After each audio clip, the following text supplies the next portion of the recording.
Hello, Malcolm McCauley coming to you from Duluth, Minnesota, the best outdoor city in the world. Talking today about LightSpeed Lift and using that in your training programs.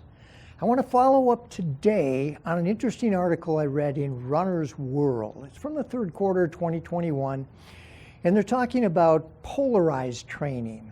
Not the political kind of polarization, not the weather kind of polarized, but training light and training heavy and not training much in between.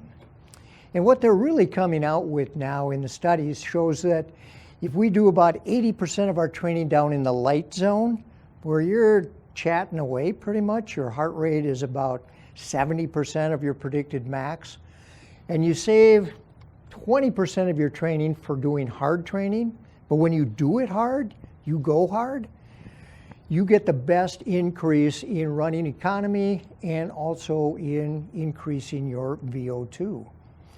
One study they did where they compared a group that ran more in the moderate range showed that the group that ran low and high improved their 10K time by an average of 41 seconds faster than the more moderate training group.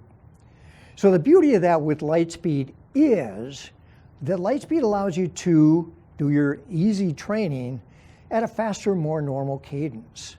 One of the problems I've always had with running slow is that the form changes and we tend to plod along.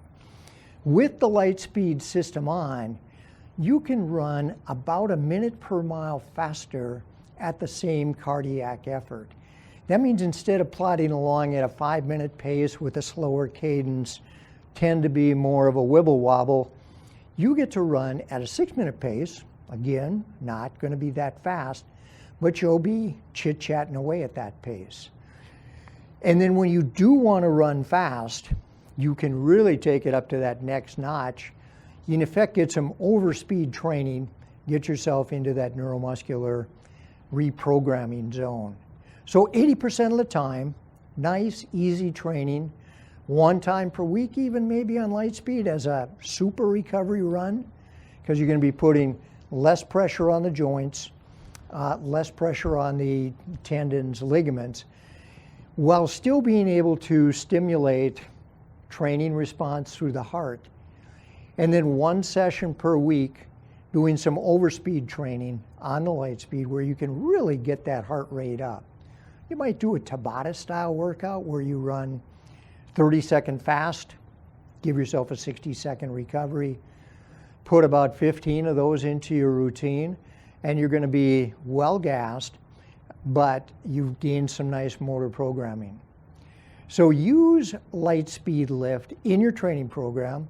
I really like the 80-20 program because it does minimize the risk of injury, and there's nothing that can derail a training program faster than an injury.